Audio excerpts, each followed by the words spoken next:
Hey guys, welcome to my channel. Thanks for tuning in. Don't forget to like and subscribe and hit your notification bells for all new videos.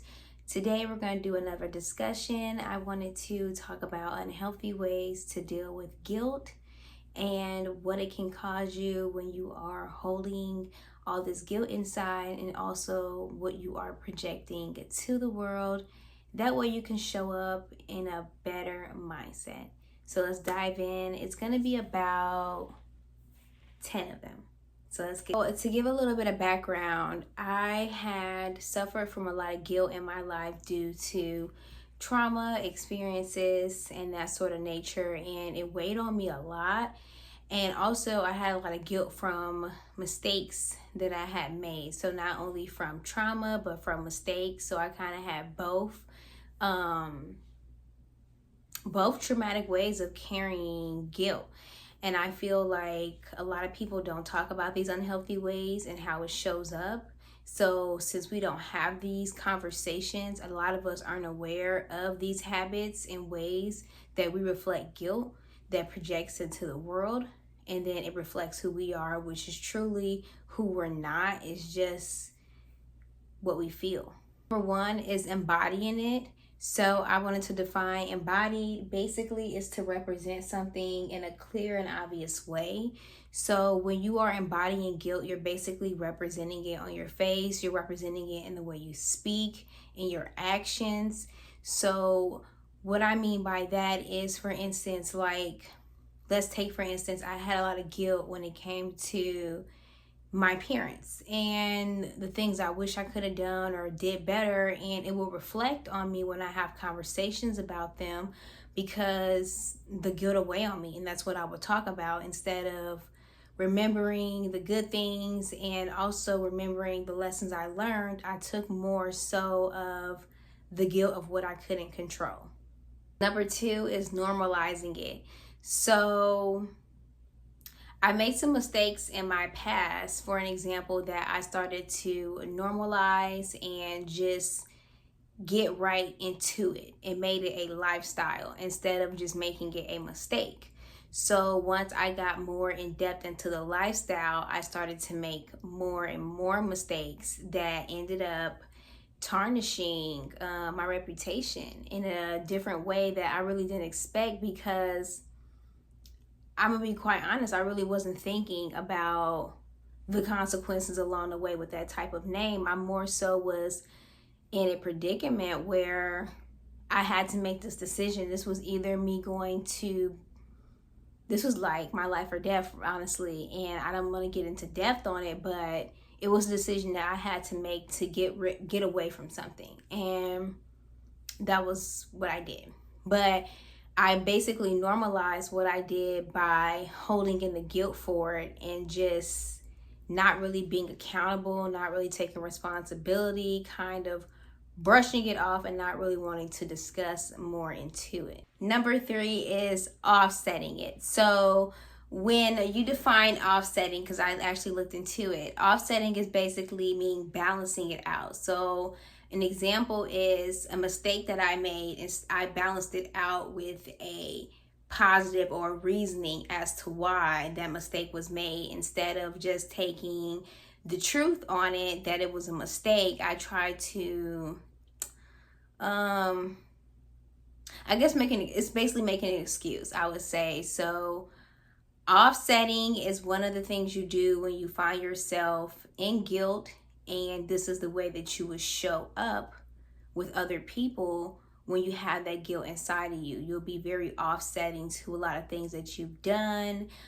prior mistakes, things that weighed on you that you had no control over.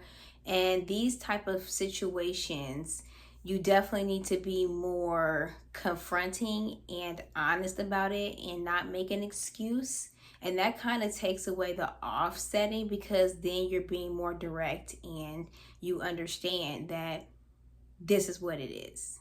Number four is called the redirect. And I did this a lot with a lot of scenarios in life that I didn't want to discuss. Like I said, I was very private and also not very forthcoming with a lot of things that I've done and been through, because I just honestly wasn't into sharing my business. I had prior experience with being vulnerable and open with people, and it turning out to be not a good, they just weren't trustworthy, and they did a lot of betrayal, and from that betrayal brought me to a closed off space where I just didn't share.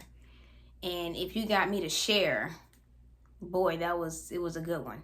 You got me. And typically the times I would share the most would be when I was drinking. So I think that's kind of was my release, but that was in the past. I'm just speaking on just a reference of different ways of releasing when you are redirecting.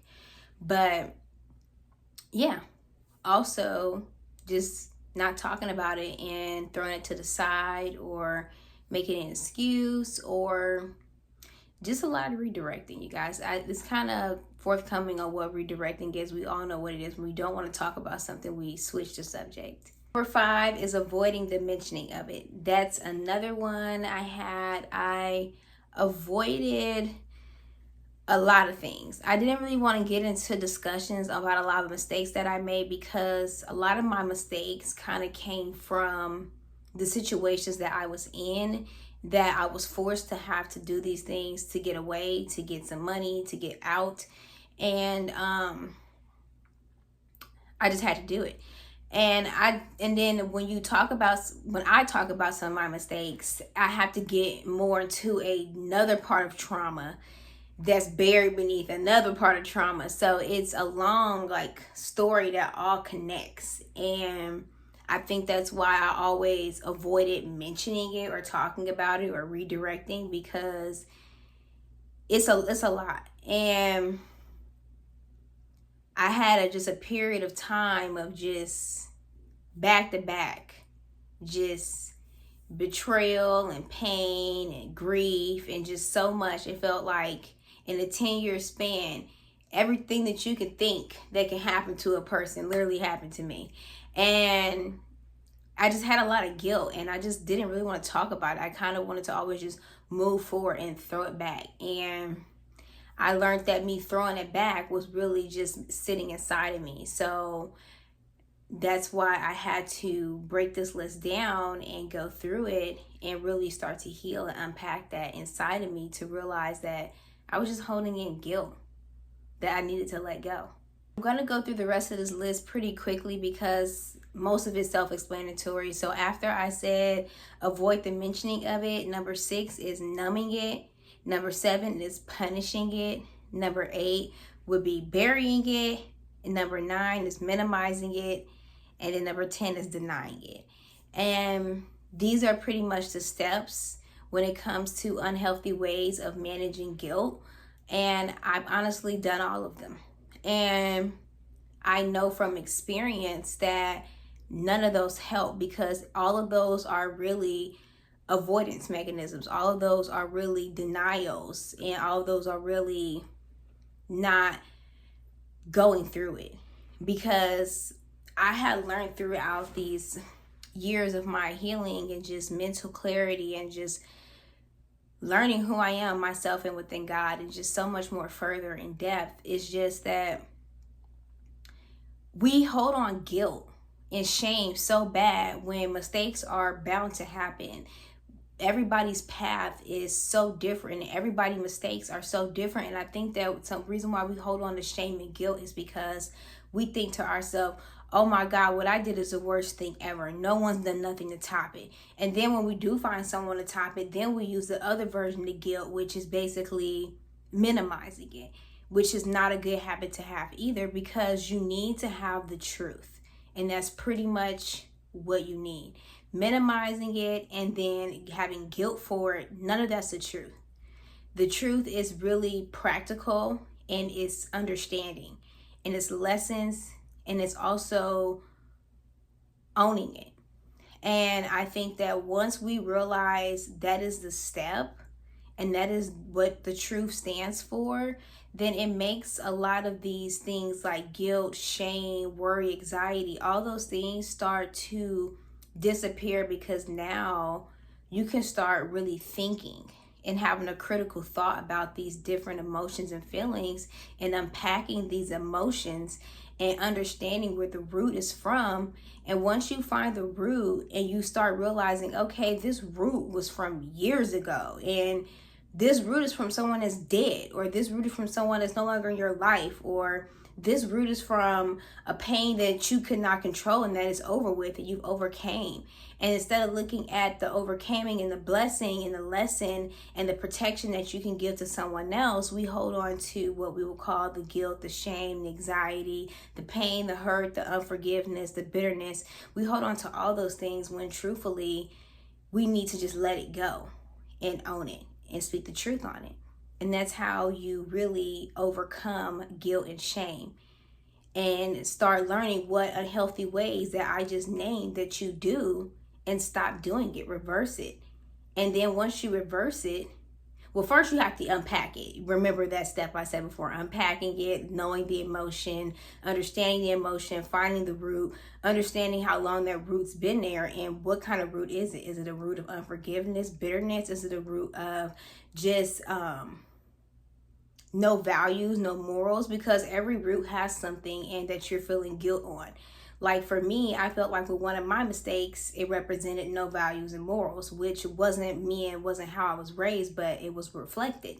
And I had to live in the truth that I did go through a stage where I decided to not have no values and morals. So it's all about just really speaking truth.